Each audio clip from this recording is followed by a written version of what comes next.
Hi guys! ඉතින් කොහොමද? ඔන්න හම්බන්තොට පැත්තේ යනවා නම් බලන්න යන්න තියෙන ලස්සනම තැනක් තමයි මේ බර්ඩ්ස් පාක්. මේ කුරුළු උයන තියෙන්නේ හම්බන්තොට පහු කරලා එනකොට ආමි කැම්ප් එක තියෙනවනේ. අනේ ආමි කැම්ප් එකෙන් ඇතුළට පාර දාලා යන්න ඕනේ. මැප් එකේ ගහලා යනවා නම් ඔයගලන්ට යන්න ලේසි. යන්න එක පාරවල් පෙන්නයි. ඒකේ හොඳ පාරක් තියෙනවා. ඒ පාරේ දිගටම යන්න. ඉතින් යනකොටම මෙන්න මේ කට්ටිය තමයි හිටියේ. හරි ලස්සනයිනේ. ඇත්තටම හරි ලස්සනයි ඒගොල්ලෝ. ඉතින් ඒගොල්ලෝ දිහා බලන් ඉඳලා ඊට පස්සේ අපි චුට්ටක් ඉස්සරහට එනකොට මොනරු. මං හිතන්නේ කතරගම හම්බන්තොට පැත්ත කියලා කියන්නේ මොනරුන්ගේ අඩවියක් කියලානේ කියන්නේ. ඒ කියන්නේ අනේ මන්ද බලන තැන මොනරු. මොනරු සෙබඩවල් ඔය ඔක්කොම මේගොල්ලෝ දැන් මං හිතන්නේ මොනරුන්ගේ යම් જાතියක් නෙමෙයි මෙතන නම් මේ දෙන්න මේ රණ්ඩු වෙනවා. ඒකයි මම ඒක විශේෂයෙන්ම වීඩියෝ කරේ මේ බලන්නකෝ මේ සත්තු හරි ලස්සනයි යන්නේ. ඒ කියන්නේ මෙහි ඉන්න කුරුල්ලෝ නෙමෙයි එහෙ ඉතින් පැති වෙනස්නේ. දැන් එහෙ ශුෂ්ක කලහපයක් ඊට පස්සේ අවසර වැඩි. ඉතින් ඒවට ගැලපෙන විදිහට තමයි එහෙ සත්තු ඉන්නේ. මැකෝ අම්මෝ මේගොල්ලන්ගේ සද්ද නන්නේ. දන්න අය දන්නවනේ. කෑ ගහනවා ඉවරයක් නැහැ. හැබැයි ඉතින් ඒගොල්ලෝ හරි ලස්සනට හිටියා. හරියට නිකන් අර ෆොටෝ වලට ලස්සනට දැන් අපි ෆොටෝ වලට ලස්සනට ඉන්නේ. ඒ වගේ ඒගොල්ලෝ ඉතින් ෆොටෝ ගහනකම් හරි ලස්සනට හිටියා.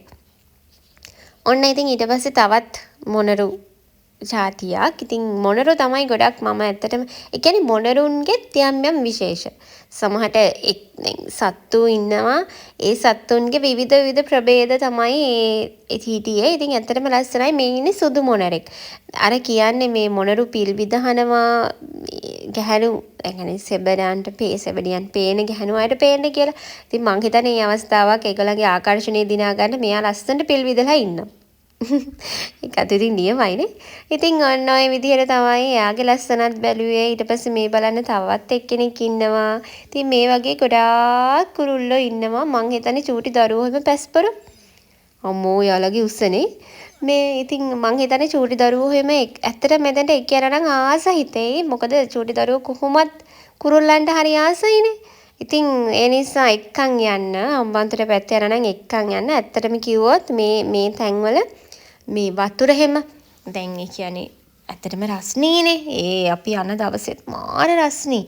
නමුත් වතුර මල් හැමතැනම තියලා තියෙනවා.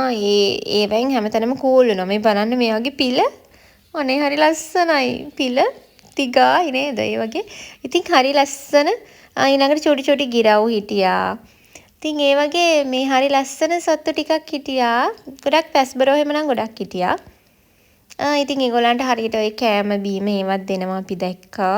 ඉතින් ඊට පස්සේ ලස්සන ඔලු මලක් තිබ්බා. ඒකත් මම වීඩියෝ කරා. ඉතින් මං එහෙම ඊට පස්සේ මෙන්න මේ වගේ කන්න පුළුවන් ඒරියා එකකුත් තියෙනවා.